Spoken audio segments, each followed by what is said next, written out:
जो सबभन्दा बढी भ्रष्टाचारमा लिप्त छ उसैलाई ऊर्जा मन्त्री दिएको छ। अझ लुट अनि राम्रो काम गर्नलाई को परेको छ, चिथोरेको छ, कसरी हुन्छ त्यसलाई सताएको छ। जो सबभन्दा बढी भ्रष्टाचारमा लिप्त छ उसैलाई ऊर्जा मन्त्री दिएको छ। अझ लुट अनि राम्रो काम गर्नलाई को परेको छ, चिथोरेको छ, कसरी हुन्छ त्यसलाई सताएको छ। जो सबभन्दा बढी भ्रष्टाचारमा लिप्त छ उसैलाई ऊर्जा मन्त्री दिएको छ। अझ लुट अनि राम्रो काम गर्नलाई को परेको छ, चिथोरेको छ, कसरी हुन्छ त्यसलाई सताएको छ।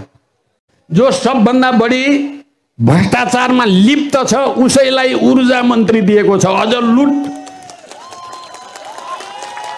अनि राम्रो काम गर्नलाई को परेको छ, चिथोरेको छ, कसरी हुन्छ त्यसलाई सताएको छ। जो सबभन्दा बढी भ्रष्टाचारमा लिप्त छ उसैलाई ऊर्जा मन्त्री दिएको छ। अझ लुट अनि राम्रो काम गर्नलाई को परेको छ, चिथोरेको छ, कसरी हुन्छ त्यसलाई सताएको छ। भ्रष्टाचारमा लिप्त छ उसैलाई ऊर्जा मन्त्री दिएको छ। अझ लुट अनि राम्रो काम गर्नलाई को परेको छ, चिथोरेको छ, कसरी हुन्छ त्यसलाई सताचारमा लिप्त छ उसैलाई ऊर्जा मन्त्री दिएको छ। अझ लुट अनि राम्रो काम गर्नलाई को परेको छ, चिथोरेको छ, कसरी हुन्छ त्यसलाई